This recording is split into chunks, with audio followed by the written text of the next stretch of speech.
आज देवरिया में भाजपा के वरिष्ठ नेता दिनेश कुमार त्रिपाठी ने प्रेस वार्ता की पत्रकारों के सवालों का जवाब देते हुए कहा कि पूरे उत्तर प्रदेश में विकास की गंगा बह रही है, सभी का विकास हो रहा है। त्रिपाठी ने कहा कि मैंने रुद्रपुर विधानसभा से टिकट की दावेदारी की है।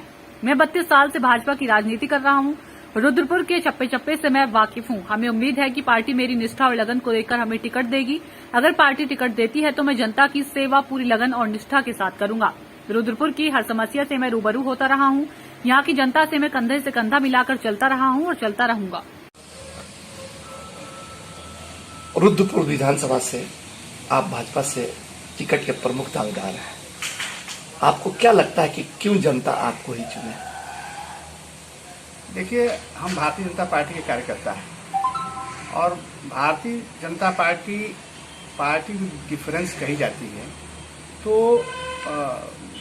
लंबे समय से एक ही नेतृत्व भारतीय जनता पार्टी वहाँ दे रही है और एक कार्यकर्ता लोकतांत्रिक पद्धति से यदि अवसर मांगता है तो पार्टी उस पर विचार कर सकती है। और मुझे पूरी उम्मीद है कि चूंकि मैंने पिछले 32 साल से न सिर्फ भारतीय जनता पार्टी बल्कि रुद्रपुर की जनता के लिए मैंने जगह जगह संघर्ष किए हैं और मैंने जनता की आवाज़ उठाया है और मैं वहाँ से आवेदन कर रहा हूँ और मुझे उम्मीद है कि प्रदेश नेतृत्व, राष्ट्रीय नेतृत्व मेरे नाम पर विचार करेगा। रुद्रपुर का जो कछार एरिया है वो हर साल बाढ़ की विभीषिका को झेलता है। अगर जनता आपको आशीर्वाद देती है तो इसलिए क्या करेंगे आप? देखिए, रुद्रपुर विधानसभा मूलतः पूर्वांचल का सबसे ज्यादा प्राकृतिक आपदा झेलने वाली विधानसभा है। वजह है कि वहाँ एक दो नहीं बल्कि दर्जनों छोटी और बड़ी नदियाँ रुद्रपुर विधानसभा से ही गुजरती हैं और वहाँ लंबे समय तक सकारात्मक काम कह लीजिए या पैसे का सही सदुपयोग नहीं हुआ है, अन्यथा वह निश्चित रूप से बाढ़ की विभीषिका से अब तक काफ़ी वहाँ सुधार हो गया होता है। इधर भारतीय जनता पार्टी की सरकार जब से आई है तो बंधे ऊंचे हुए हैं, कुछ बंधे पिच कराए गए हैं और उन पर पिचिंग का काम हुआ है, ठोकर बने हैं, काम तो हो रहा है।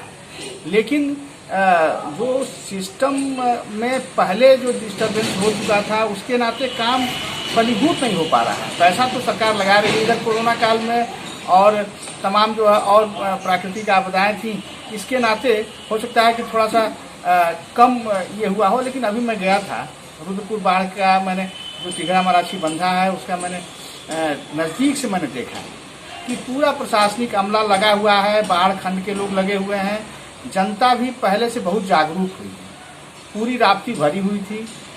लेकिन इधर का जो दुआबा का क्षेत्र है वहाँ अंदर धान की फसलें लहरा रही थी। 1998 में भी बाढ़ आई थी, 2017 में भी बाढ़ आई थी, लेकिन उस समय की जो बाढ़ का जो वाटर लेवल था उतने वाटर लेवल पर भी पानी नदी के अंदर था। तो यह कहीं न कहीं हमारी सफलता है कि हमने बाढ़ को आने नहीं दिया, रोक लिया है। रुद्रपुर की स्थिति से आप काफी परिचित है क्योंकि लगातार आप वहाँ की राजनीति करते हैं। आपको ऐसी कौन कौन सी समस्याएं दिखती हैं कि सबसे प्राथमिकता देके करानी चाहिए? देखिए, रुद्रपुर में जो प्राथमिकता का काम है वो एक तो बाढ़ है। बाढ़ का जो मामला है इसके लिए जो वहाँ के बंधे हैं उनमें सुधार तो हुआ है लेकिन और सुधार की जरूरत है। उनको पिचिंग की जरूरत है। बंधों पे जो काम हो रहा है वो 24 कैरेट का काम हो, इस पर भी ध्यान देना होगा। और इंडस्ट्रियल इस्टेट भी रुद्रपुर विधानसभा में ही है। आप जानते हैं कि दूसरा बाजार जो है इंडस्ट्रियल इस्टेट काफ़ी लंबे समय तक उपेक्षित था। अब इधर 2017 के बाद जब से योगी जी की सरकार आई है तो आप देखेंगे कि इंडस्ट्रियल इस्टेट में अब बत्तियाँ जल रही हैं। एक डिस्टिलरी खुल रही है, तमाम छोटे छोटे और उद्योग लग रहे हैं। सरकार छोटे छोटे उद्योगों पर लोन भी दे रही है और छोटे उद्यमियों को मतलब लोन भी दे रही है, साथ साथ उनको और भी सुविधाएं प्रोवाइड करा रही है।